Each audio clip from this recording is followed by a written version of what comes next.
आज की current topics पर हम चर्चा करेंगे। मेक इन इंडिया में नई पहल, भारत सरकार की पेंशन योजना, चंद्रयान-3 की सफल लैंडिंग, जन शिकायत निवारण दिशा निर्देश, राष्ट्रीय टास्क फोर्स अर्थात नेशनल टास्क फोर्स की बैठक, अमेरिका चाइना ट्रेड वार्ता, अफ्रीका में शांति स्थापना मिशन, अंतर्राष्ट्रीय जलवायु सम्मेलन।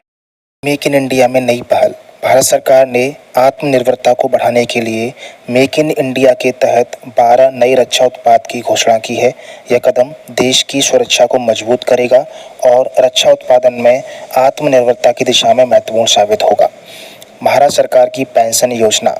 भारत सरकार ने एकीकृत पेंशन योजना अर्थात यूपीएस को अपनाने का फैसला किया है, जो मार्च 2025 से लागू होगा। इस योजना के तहत कर्मचारियों को पिछले 12 महीनों के औसत वेतन का 50% पेंशन के रूप में दिया जाएगा। साथ ही भारत सरकार ने 7,000 करोड़ की नदी जोड़ो परियोजना और अन्य विकास योजनाओं को भी मंजूरी दी है। भारत के चंद्र मिशन चंद्रयान-3 की सफल लैंडिंग भारतीय अंतरिक्ष अनुसंधान संगठन अर्थात इसरो के लिए एक बड़ी उपलब्धि है। इस मिशन से चंद्रमा के दक्षिणी ध्रुव पर भारत की पहली उपस्थिति स्थापित हुई है। यह मिशन देश की वैज्ञानिक क्षमताओं को बढ़ा देगा और अंतरिक्ष अन्वेषण के क्षेत्र में भारत की स्थिति को मजबूत करेगा।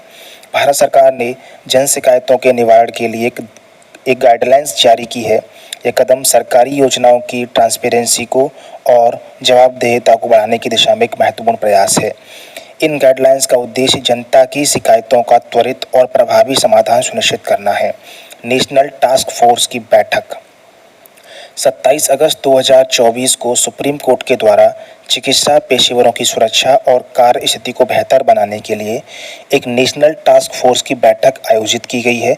इस बैठक में चिकित्सा क्षेत्र में सुधार के उपायों पर चर्चा की गई है, जिससे चिकित्सा पेशेवरों की कार्य स्थिति को सुधारने में मदद मिलेगी। अमेरिका चाइना व्यापार वार्ता। अमेरिका और चाइना के बीच व्यापार वार्ता का नया दौर शुरू हुआ है। यह वार्ता दोनों देशों के बीच व्यापारिक विवादों को सुलझाने और वैश्विक व्यापार परिदृश्य को स्थिर करने की दिशा में महत्वपूर्ण साबित हो सकती है। इन देशों के बीच व्यापारिक तनाव का असर वैश्विक बाजार पर भी पड़ रहा है। संयुक्त राष्ट्र ने अफ्रीका के 2 देशों में शांति स्थापना मिशन की घोषणा की है।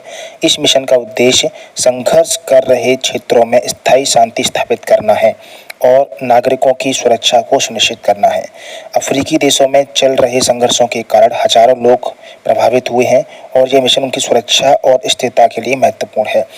जलवायु परिवर्तन पर कंट्रोलिंग के लिए संयुक्त राष्ट्र के द्वारा एक अंतर्राष्ट्रीय सम्मेलन का आयोजन किया गया है। इस सम्मेलन के प्रमुख देशों ने कार्बन उत्सर्जन को कम करने के लिए उपायों पर सहमति व्यक्त की है। इसका मुख्य उद्देश्य ग्लोबल वार्मिंग को 1.5 डिग्री सेल्सियस तक सीमित रखना है, जिससे वैश्विक जलवायु परिवर्तन की चुनौतियों का मुकाबला किया जा सके।